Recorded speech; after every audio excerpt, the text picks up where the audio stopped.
Hello guys, আমি এখন আপনাদের সামনে পুরানো পর্ব নিয়ে আলোচনা করব সাহেব নামের গোলাম নাটকটি। হ্যালো গাইস, আশা করি আপনারা সবাই কেমন আছেন। আশা করি সবাই ভালো আছেন। তাই ভিডিওটি না টেনে সম্পূর্ণ দেখার অনুরোধ করছি।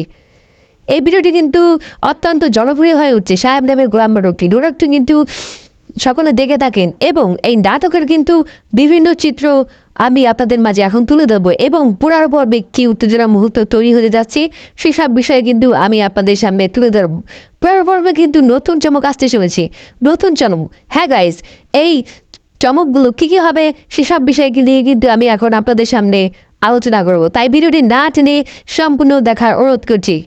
হ্যাঁ গাইস, পুনর্ভাবে কিন্তু দেখতে পাচ্ছেন যে আফিয়া ভাবি কিন্তু চিৎকার করেছিল ঘরের ভিতরে। তখন কিন্তু সাহেব বাধা থেকে কিন্তু তখন কিন্তু সে বিপদে পড়ে যায় সাহেব নিজেই। তখন কিন্তু আফিয়া ভাবি চিৎকার করে বলে, বাঁচাও বাঁচাও আমাকে, সাহেব ইজ্জত হরণ করতে চেয়েছে। এই বিষয়টি কিন্তু লক্ষ্য করা যায় এবং আরেকটি বিষয় লক্ষ্য করলে দেখবেন যে সাহেব কিন্তু সেই মেম্বারকে থাপ্পড় দিয়েছিল। সেই থাপ্পড়ের কারণে কিন্তু তারা জড়ো হয় সেই গোলাম সাহেবকে কিন্তু মেনেছে। এ বিষয়টি কিন্তু লক্ষ্য করা যায়। এ বিষয়টি কিন্তু পুনর পর্বে ফুটে উঠবে। পুনর পর্বে কিন্তু নতুন চমক। তখন কিন্তু আরেকটি বিষয় দেখবেন যে পুনর পর্বে কিন্তু চেয়ারম্যান কিন্তু সেই সাহেবকে বাঁচাবে। এই বিষয়ে কিন্তু পুনর পর্বে তুলে ধরা হবে এবং পুনর পর্বে নতুন চমক আসতে শুরু করেছে। এবং আমি আপনাদের সামনে আরও কিছু নিয়ে আলোচনা করবো। সেটি হলো বিগত যে 14 পর্ব হয়ে গেছে সেই 14 পর্ব নিয়েও কিন্তু আলোচনা করব যে 14 পর্বে কি ঘটেছিল, কি হয়েছিল, কি চমক দেখেছিল সেই বিষয় নিয়ে কিন্তু আমি আপনাদের সামনে তুলে ধরবো। আপনারা কিন্তু জানেন যে চেয়ারম্যান কিন্তু সেই মেয়েটাকে আশ্রয় দিয়েছিল সে কাজের জন্য। তার মা কিন্তু অসুস্থ ছিল, তখন কিন্তু চেয়ারম্যান সাহেব তাকে আশ্রয় দিয়েছিল। হ্যাঁ গাইস, ওই মেয়েটি ছিল কিন্তু মজিদের লোক। সে কিন্তু সাদিয়া চেয়ারম্যানকে কিন্তু সে ক্ষতি করতে চেয়েছিল। সে কিন্তু সব খবর সেই মজিদকে এবং মজিদের চামচাদেরকে সব খবর দিতে যায় কিভাবে সাদিয়া চেয়ারম্যানকে মারা যায়। এই বিষয়টি কিন্তু ফুটে উঠেছে এবং সাদিয়ার সাথে ডিল হয়েছে যে ওকে কিভাবে মারবে। কিন্তু সাদিয়ার ভাতের সাথে কিন্তু ঘুমের ওষুধ মিশিয়ে তাদেরকে কিন্তু অজ্ঞান করতে চেয়েছিল। তখন কিন্তু অজ্ঞান করার বান করে তখন কিন্তু মজিদকে ফোন দেয়। মজিদকে ফোন দিয়ে কিন্তু বাড়িতে আনার পর কিন্তু তাদেরকে গেট খুলে তাদেরকে ঢুকতে দেয় এবং ঢুকার পর কিন্তু তারা রুমে যায়। সাদিয়াকে রুমে যায় এবং সবাই দেখে যে চেয়ারম্যান ছিল তারাও কিন্তু অজ্ঞান হয়ে গিয়েছিল এবং সাদিয়া রুমে গিয়ে দেখে বাতি অফ কেন। সে বলে সাদিয়াকে যে বাতি আজকে কি যেন হয়েছে। এর পর কিন্তু সাদিয়া বিছানায় ছিল, ওরা ভাবছে মজিদ। তখন কিন্তু মজিদ যখন বাতি জ্বালায় তখন দেখে যে বিছানায় সাদিয়া নেই, সেখানে কিন্তু একটি কোলবালিশ রাখা ছিল। পরে কিন্তু সেই রুমের দরজা বন্ধ করে দেয়। এই বিষয়টি কিন্তু লক্ষ্য করা যায়। রুমের দরজা বন্ধ করে কিন্তু চেয়ারম্যান সাহেব এবং সেই সাহেব কিন্তু পুলিশদেরকে ফোন দিয়ে কিন্তু যাদেরকে ধরিয়ে দেয়। তখন কিন্তু পুলিশ এসে তাদেরকে ধরে এবং সবাই সাদিয়াকে উদ্ধার করে। এই বিষয়টি কিন্তু লক্ষ্য করা যায়। এরপর দেখবেন আরেকটি বিষয় ফুটে উঠেছে এই নাটকে কিন্তু সেই চেয়ারম্যান শুভ কিন্তু মেম্বার কিন্তু সাদিয়াকে প্রপোজ করতে এসেছিল। সে কিন্তু বিয়ের প্রস্তাব নিয়ে এসেছিল সাদিয়ার বাড়িতে।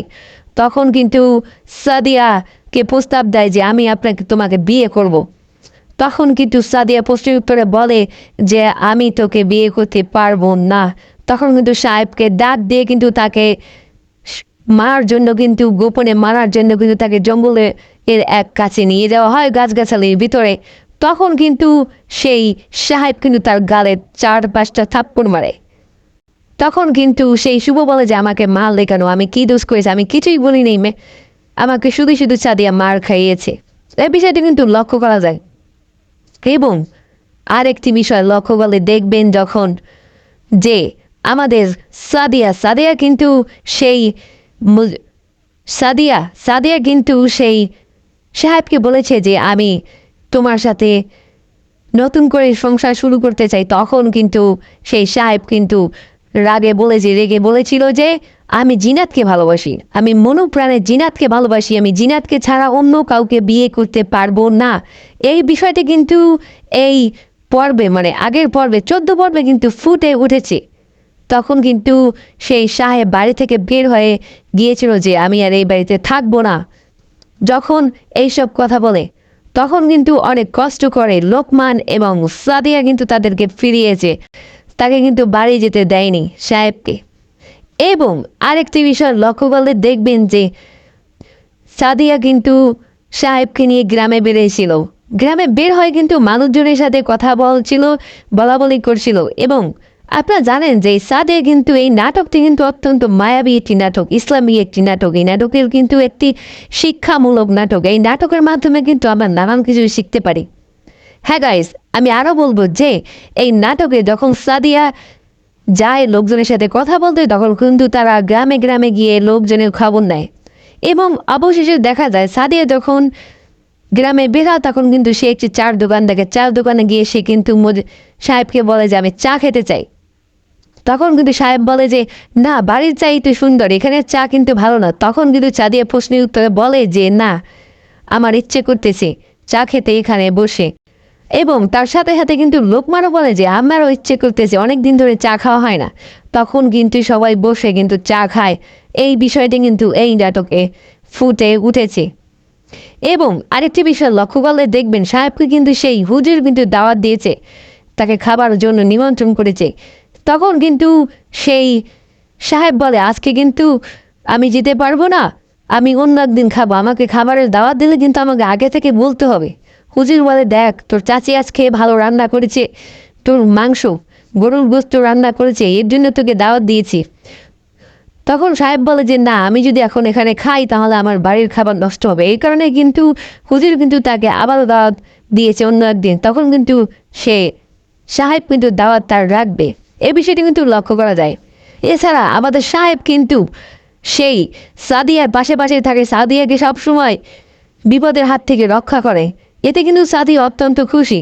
এবং আরেকটি বিষয় লক্ষ্য করলে দেখবেন যে এই আমাদের যে সাহেব কিন্তু কৃষিকাজ করতে গিয়েছিল, তখন কিন্তু সেই সাদিয়া কিন্তু দেখেছিল। তখন কিন্তু সে তাকে ডাক দিয়ে বলে যে এখানে তুমি কাজ করতে পারবে না, কৃষিকাজ। তখন কিন্তু সেই সাহেব বলেছিল না আপা, আমি কিন্তু এখানে কাজ করতে পারবো, কারণ আমার বসে বসে থাকতে আর ভালো লাগে না, এর জন্য আমি কাজ করি। তখন কিন্তু আমাদের যে সাদিয়া, সে কিন্তু চেয়ারম্যান, সে কিন্তু বলেছিল আমার হুকুম, তুমি এখানে কাজ করতে পারবে না, তুমি বাড়িতে যাও। এ বিষয়টা কিন্তু ফুটে উঠেছে। তখন কিন্তু সেই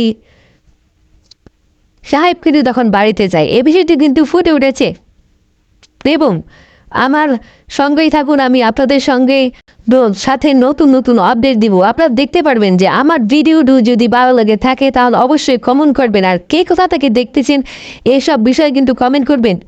আমি আপনাদের পাশে আছি এবং আমি আপনাদেরকে নতুন আপডেট দিব।